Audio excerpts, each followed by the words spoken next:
You saw the sky behind me. Pretty sky, but it's sure importing cold air now. 28 degrees. That wind is steady at 21 miles an hour.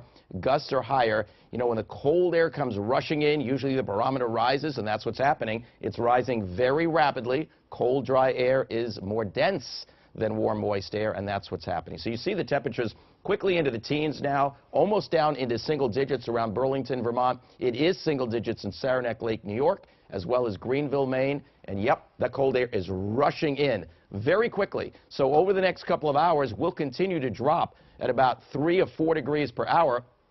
Then we'll drop a little bit more slowly than that. But the idea is we're in for a bitter night. So if you are headed out, please bundle up. You're going to need it for sure. Now check this out. We have current wind chills of the teens in Boston and single digits to the north and west. But there's going to continue to drop to below zero in all areas. And the wind chills could get as low as 15 or 20 below, especially in the higher terrain of Worcester County. That's why there's a wind chill advisory in effect for that area. But as I mentioned, it's going to be cold enough to qualify as bitterly cold everywhere. See how the temperature falls off so quickly? And then early tomorrow morning, it's like about 8 in Boston, 1 below perhaps in Orange. So we've seen mornings like this before. There still will be a wind, not as strong as it is now. However, during the day tomorrow, the wind will slowly abate. And in the afternoon, the temperatures won't warm that much, but at least we'll get to like 20, 21, something like that. With less wind, it'll feel a little better. And then something very unusual is going to happen later tomorrow night. Instead of the temperatures falling, they're going to start rising because the wind is going to start coming out of the southwest. It's very interesting because we have this one little window of milder air, and it comes in during Sunday and lasts well into Sunday night, and that's when we get our next storm. That's why it's a rainstorm. Even though we are so cold now, and we will become very cold again by the time we get to early next week. But in that narrow window, the timing works out.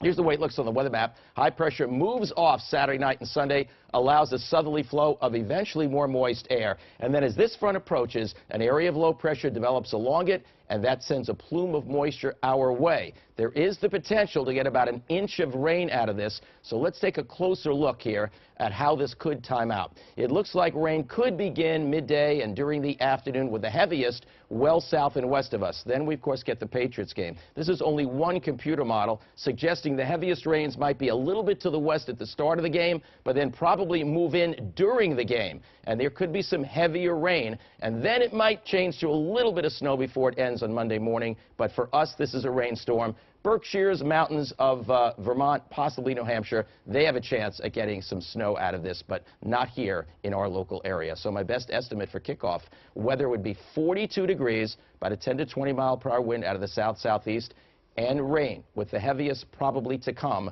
during the course of the game. There's a slight chance the heaviest could hold off until after the game. I'd rate that a slight chance. But this is the way it looks over the next 7 days. Notice that one real mild day, and that is on a Sunday. And then we start turning colder again on Monday because once the storm goes by, with a slight chance of a brief change to snow, then the gates are open for the cold northwesterly wind to take over all over again. And we're cold for the rest of next week. We also have to watch Wednesday as a small storm approaching from the west may redevelop off the coast just to our south. If it takes just the perfect track, then we could have some light to moderate snow around here on Wednesday. But I think we're a little more focused on the cold we have now and, of course, the weather for the Pats game. So we'll follow it as we continue to get closer.